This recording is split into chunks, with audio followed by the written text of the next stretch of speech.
Je me suis pas senti en sécurité. Déjà dans l'avion, on m'a conseillé d'enlever mes bijoux. Je voyais un bateau avec des militaires qui nous suivaient, mais je comprenais pas. Bah, si on n'est pas là, tu risques de te faire enlever par des pirates. Il y avait des gros fusils, le visage, les genoux, mais ça, c'était pas grave. Le pire, c'était le coude. Et en fait, ils m'ont dit, ouais, je suis arrivé à l'hôpital, ils m'ont dit, on va te couper le bras et tout.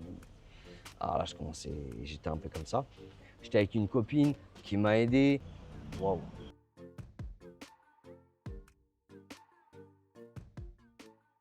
Alors salut Damien, comment tu vas? Salut Will, ça va? Très bien et toi, merci. Impeccable, je te Impeccable. remercie. La petite Ouais. parenthèse habituelle, n'oubliez pas de vous abonner, de liker la vidéo et de laisser un petit commentaire.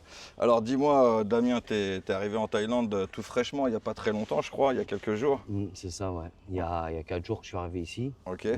Et c'est la 5e fois et voilà. Bah, 5e fois que tu viens en Thaïlande? mm.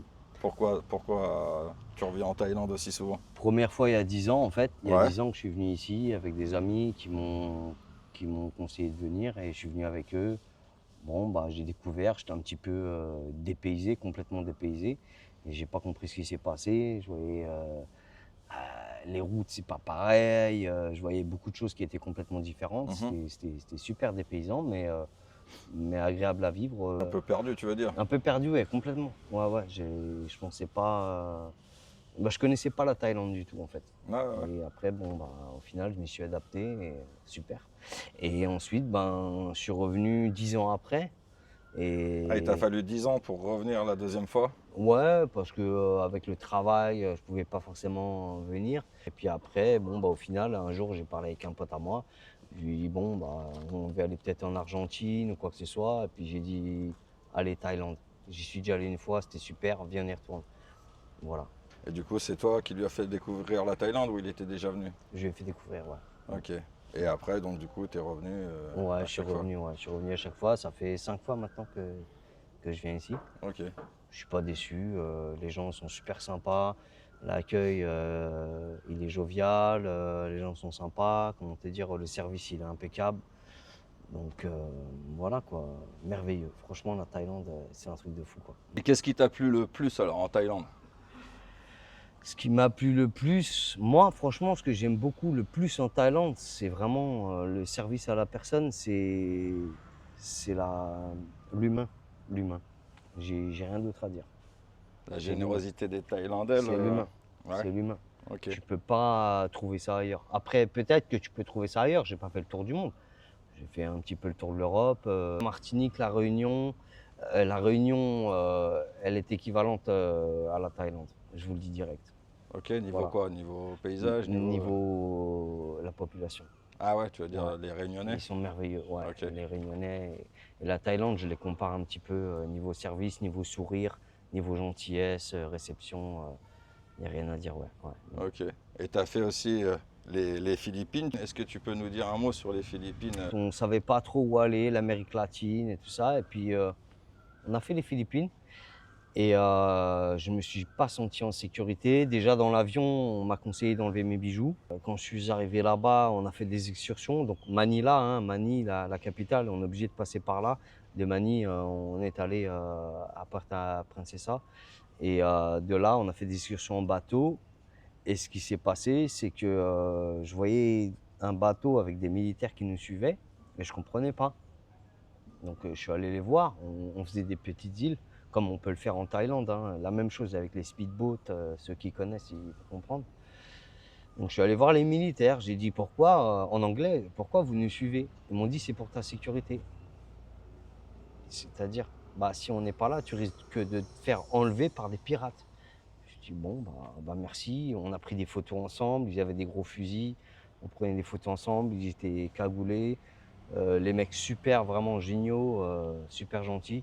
Et voilà pourquoi je préfère la Thaïlande que les Philippines, parce que les Philippines, je me suis pas senti. Après, Pas peut-être très que serein quoi. non.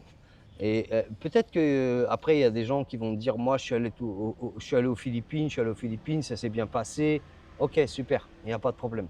Mais tu peux te faire enlever. Voilà. Et ça, c'est une réalité et que j'ai pas envie de vivre. Donc, moi, en tant qu'étranger, je préfère voyager en Thaïlande, Ouais, aller dans un pays où c'est que tu te sens en sans sécurité, sécurité. Ouais. tranquille. Mm. Ok. Et en Thaïlande, est-ce que tu as déjà eu des problèmes? Waouh. Euh, je suis tombé en scooter. Ouais, c'est vrai, je suis tombé en scooter. Bon, il y avait un pote à moi, il était devant moi, il roulait très vite et puis il a fait le tour d'un bâtiment. Et moi, j'ai pas vu qu'il s'était arrêté à ce moment-là. Il s'est arrêté dans le virage, quoi, en Il s'est fait. arrêté, ouais, juste après le virage. Et donc, moi, je vais rentrer dedans, je suis tombé par terre. J'avais le coude, Un ballon de terrible, basket. c'était terrible, ouais. Et bon, après, le visage, les genoux, mais ça, c'était pas grave. Le pire, c'était le coude. Et en fait, ils m'ont dit, ouais, je suis arrivé à l'hôpital, ils m'ont dit, on va te couper le bras et tout. Alors là, j'étais un peu comme ça. Et je dis, ok, d'accord, bon, bah, on fait une radio, on fait un IRM, on fait tout ce que vous voulez, tac, tac, tac. Après, j'ai dit au docteur, you cut or not? Et le docteur, il me dit, wait. Attends, quoi. Et là, j'étais pas bien. Et là, j'étais pas bien. Et j'ai dit, ok, I wait. Et après, il me dit, it's ok. Il me dit, maintenant, tu vas prendre des médicaments, tu vas prendre de la crème, tu vas mettre tout ça. C'est vrai que pendant 3, 4 mois, je pouvais pas toucher mon coude, j'avais tellement mal. Même dans la douche, par exemple, je pouvais pas trop toucher parce que ça me faisait extrêmement mal. Dès que je me cognais aux parois, par exemple, Mmh. et il fallait pas que je touche mon coude. Bon, c'était de l'eau, en fait, c'était de l'eau. D'accord. Hein. Je sais pas pourquoi, mais alors là, de te dire ce qui s'est passé, moi, c'était en thaïlandais, j'étais avec une copine qui m'a aidé et qui a géré les trucs pour moi, qui m'a soigné et tout ça. C'est Donc, ce que j'allais dire. D'ailleurs, comment ça s'est passé? Alors, du coup, tout ce qui s'est passé derrière, l'hôpital, les soins, les frais. bah, j'ai payé, tu sais, à l'hôpital, dès que tu sors des urgences, la pharmacie, elle est déjà dans l'hôpital. Donc, tu peux prendre tes médicaments directs, ça va très vite. Donc, j'ai pris mes médicaments directs et j'ai été soigné. Et puis, grâce à Dieu, bon, bah, on m'a dit non, non, on va pas te couper le bras. Donc, à l'époque, tu sais, il y a au moins 10 ans, hein, mais il y a plus de 10 ans. Mais j'en ai eu pour maximum 100 euros, hein, Ah ouais, ok, entre la d'accord. radio et les médocs, Ouais, ouais, ouais. Non, maximum 100 euros. parce que parfois en Thaïlande, tu sais, quand il t'arrive quelque chose, quand tu vas à l'hôpital, si tu dois te faire opérer ou quoi, bon, toi, c'était pas le cas, mais ça peut aller très vite, ça peut coûter très cher, quoi. Exact, mais comme j'ai pas eu de complications, en fait, c'est que du positif pour moi la Thaïlande. T'es japonais, t'es thaïlandais, tu viens à Paris, tu te fais dépouiller dans le métro, t'as Carrément, plus ouais. de passeport, t'as plus d'argent, t'as plus rien.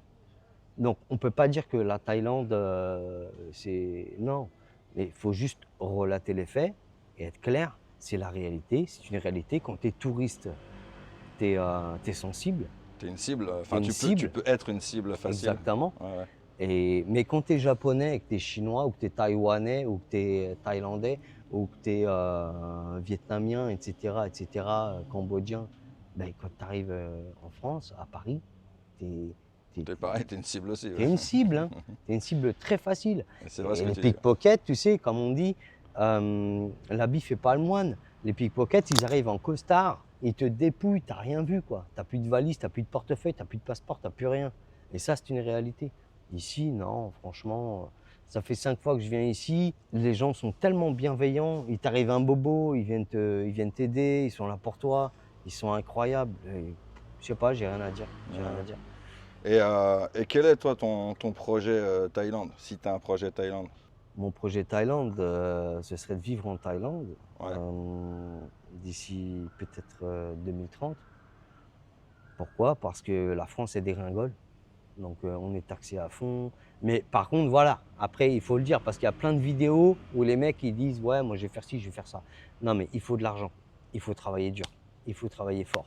70 heures, 80 heures par semaine. Si tu fais pas ça, moi, je parle pour les gens comme moi, c'est-à-dire euh, les gens simples. Quand tu es quelqu'un de simple, tu as besoin d'argent.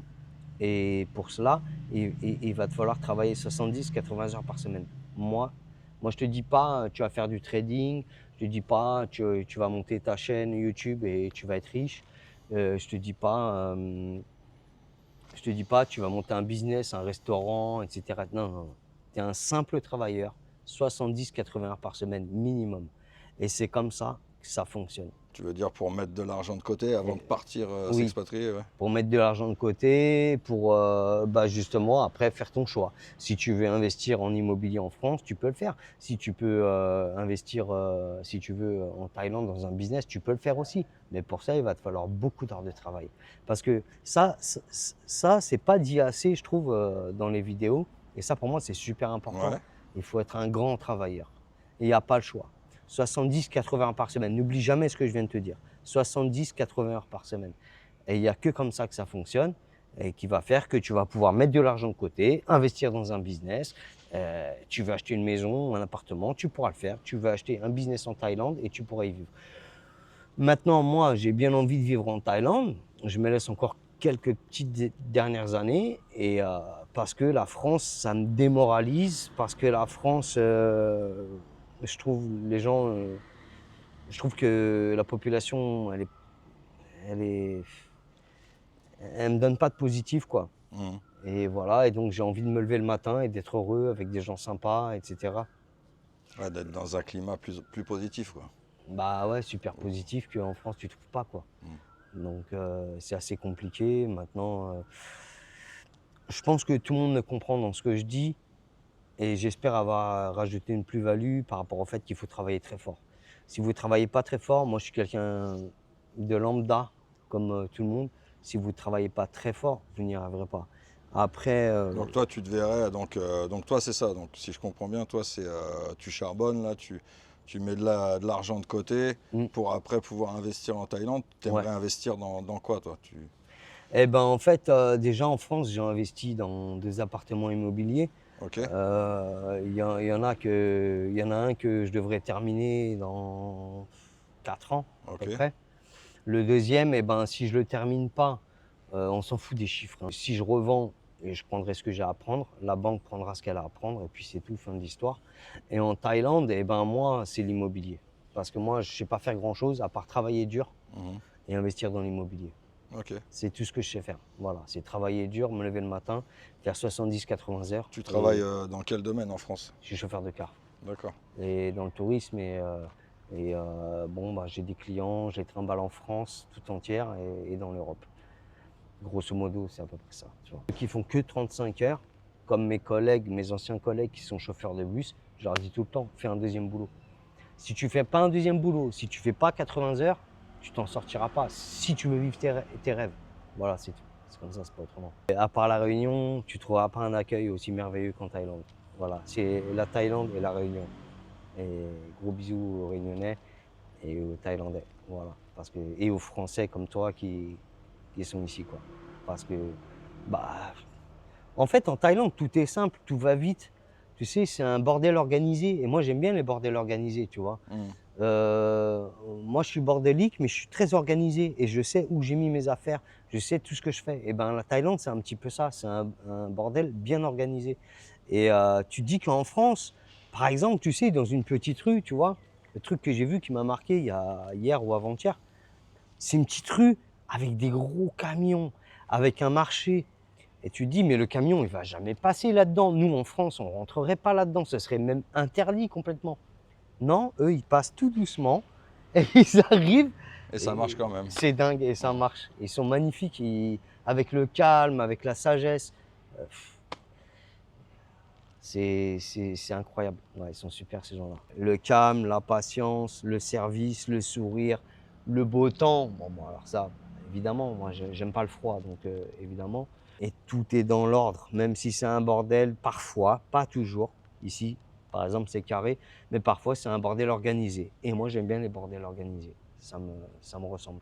C'est ta première fois à Hue, alors quel est ton ressenti sur Hue? Ouais, Hue, je pense que c'est une ville plutôt calme, en fait. Contrairement, moi, je connais Phuket, je connais Bangkok. Je découvre petit à petit, hein. Phuket, c'est grand, hein, il faut savoir c'est grand, attention, hein. Quand on dit Phuket, on ne parle pas de Bah, Phuket, Patton, c'est une pardon. presqu'île, c'est l'équivalent en superficie, c'est l'équivalent de la Corse. Donc ouais, c'est assez vaste. C'est assez vaste. Les gens, quand on dit Phuket, souvent, ils confondent Patong et Patton voilà. et Phuket. Alors Ouais, que Patton, c'est une ville sur l'île de Phuket. c'est ça. Ne confondez pas les amis. À Phuket, il y a Phuket Centre, par exemple le Old Town, franchement c'est à visiter. Il y a la montagne des singes, il y a Big Buddha, Il y a toutes les plages, Caronne, etc., qui sont aux alentours. Et c'est à visiter.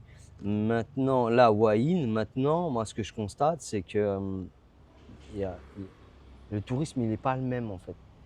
Il faut savoir que c'est la ville royale. Et comme c'est la ville royale, je pense qu'il y a peut-être plus de respect. Je ne sais pas si c'est vis-à-vis de ça, mais en tout cas, Bah, c'est pas le même tourisme aussi, ici c'est beaucoup plus familial. voilà, Ouais. ouais. Et donc, bah, il y a pas d'appréhension. C'est-à-dire que les locaux n'ont pas d'appréhension vis-à-vis de nous parce qu'on ne vient pas avec des gros T-Max en train de faire du bruit, etc. Phuket, c'est la Côte d'Azur thaïlandaise, en C'est fait, ça, ouais, c'est hein. ça. Ouais. Donc, c'est cher, mais c'est le gros tourisme de masse, hein.